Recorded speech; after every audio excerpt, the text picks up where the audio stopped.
Good morning, and thank you for having me today. I wanted to get started by discussing this topic. What is TELPAS? We'll take a look at our agenda and how we'll be spending our time together today. We'll be exploring what TELPAS is and who takes TELPAS, and how the results from the TELPAS test are used. We'll also look at what is our goal regarding TELPAS. When is TELPAS administered? What kind of practice tests that students have access to? And some tips for parents.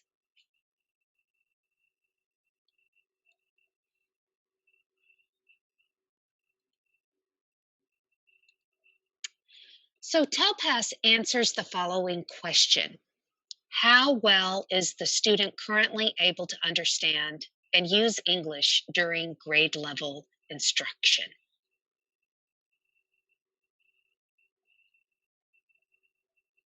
Who takes TELPAS? Well, all students who are identified as L's in grade, and when I say L, I mean English learner, in grades K through 12. And once a student has met the state's exit criteria, they are no longer identified as an English learner and they do not have to participate in TELPAS.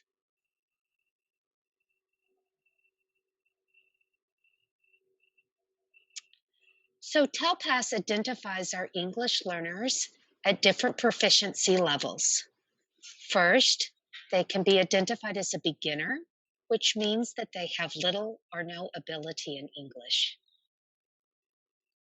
or intermediate, which signifies that they have limited ability or simple language, command of routine, to be able to talk about their routines, and high frequency vocabulary.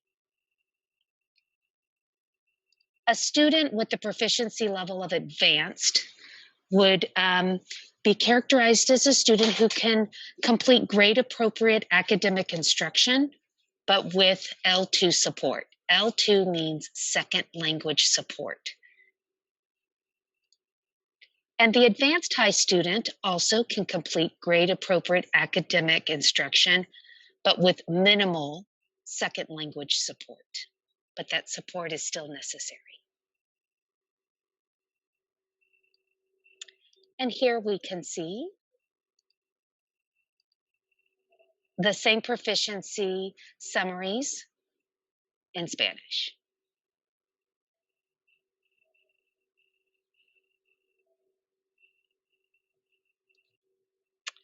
So let's take a look at how the scores are computed.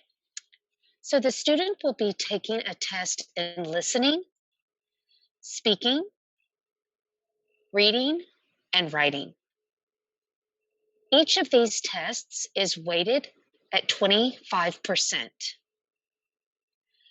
Those scores are then combined to create a composite rating, and the student gets an overall rating of either beginner, intermediate, advanced, or advanced high. So let's look a little into exactly what these domains are, or how the scores are used, excuse me.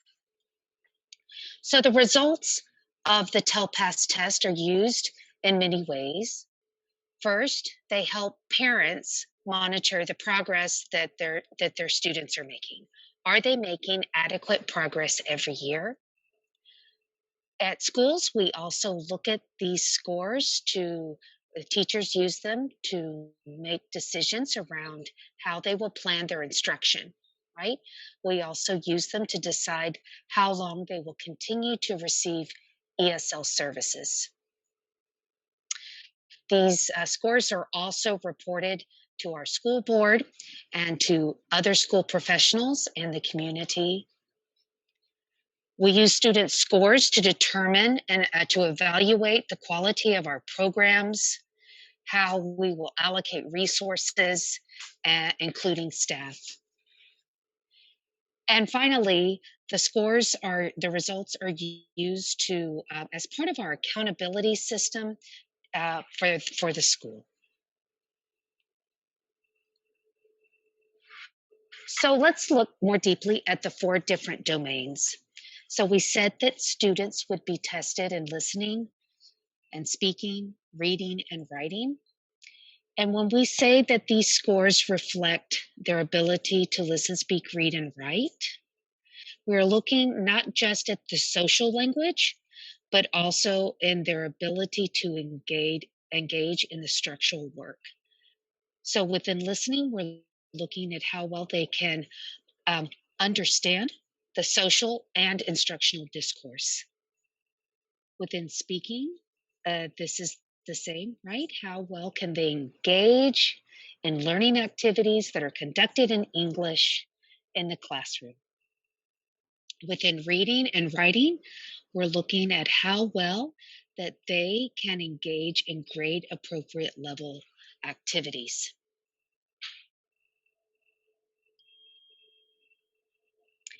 Now, our goal for our L's is to ensure that they make progress every year. We would like for our students to increase by one level each year. However, students who are recent immigrants in secondary, like our higher level elementary and then secondary grades, 6 through 8 or high school, they may come in and make advancement from a beginner to an intermediate within the first year, and then stay intermediate for 2 or 3 years before they get to that composite score of advanced.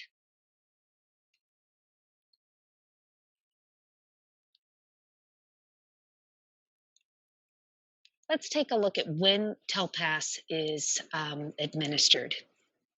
So, since there are four different ways that we rate students, first, looking at writing, there is a 2 week period in February in which teachers will be asking students to complete writing assignments in class. And then they will collect those writing assignments and look at them holistically to determine their rating. Speaking and listening and the reading test are done online. And campuses have this period of time between February 22nd and March 26th in order to have students complete the tests. If you would like to know when your students would be scheduled to take these online tests, you can reach out to their individual campuses to find out when they are scheduled.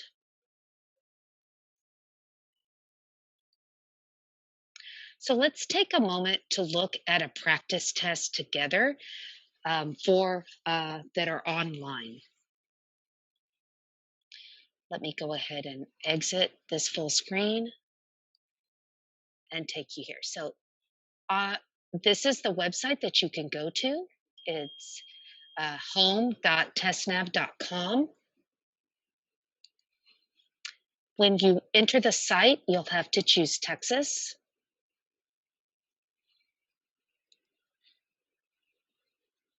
Let's see if it's going to cooperate with me.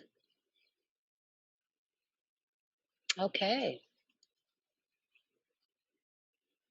Let's try that one more time. Okay, there we go. I think I hit the wrong thing. You have to hit practice tests. And it's still not doing that for me.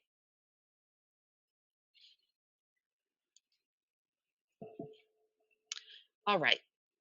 Let me take a moment here to show you an example. I have an example on a slide. Give me just 1 second.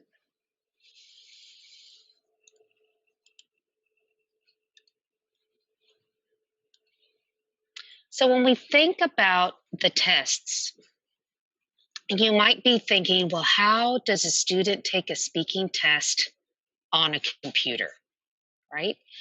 Here is an example of one of the items on the TELPAS speaking test.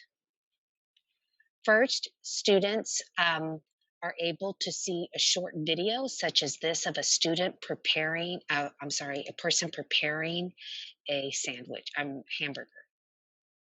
And it asks them to describe what the person is doing. Now, the day of the test, the student may have scratch paper, they can take notes, they can write out exactly what they'd like to say to be able to practice responding. Then, when they are ready, they'll click the red button to record themselves. If they do not like their recording, they can stop it and they can record themselves a second time, and the second recording will be submitted. This is just one example of the types of items that students would be asked to respond to on the speaking test. And right now, this is the most challenging part of the test for students because they're not used to completing a speaking test online.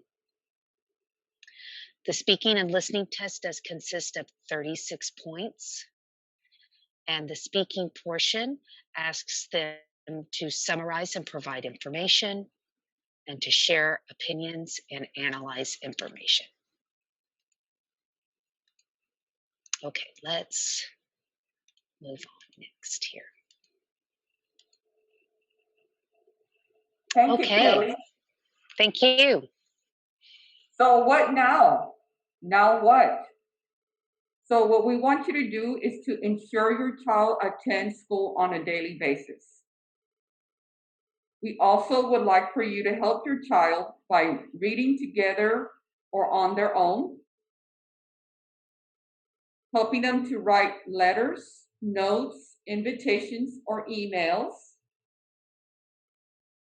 to help with their writing skills. And also, if you can, rent or listen to some audiobooks and podcasts. Some of these are free at the library, and sometimes on certain phone apps, you can get these downloads. You might want to talk to your teacher about this. And then lastly, ask your child about the theme, the characters, or the best parts about what they read or listen to during the story. These are some good tips on how to help your child when he or she is taking the TELPAS test.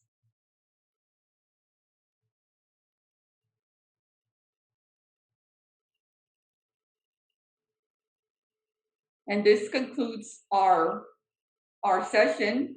If you have any information, please, you can contact or email Kelly Manuel and Dolores Medina at the following number and email address.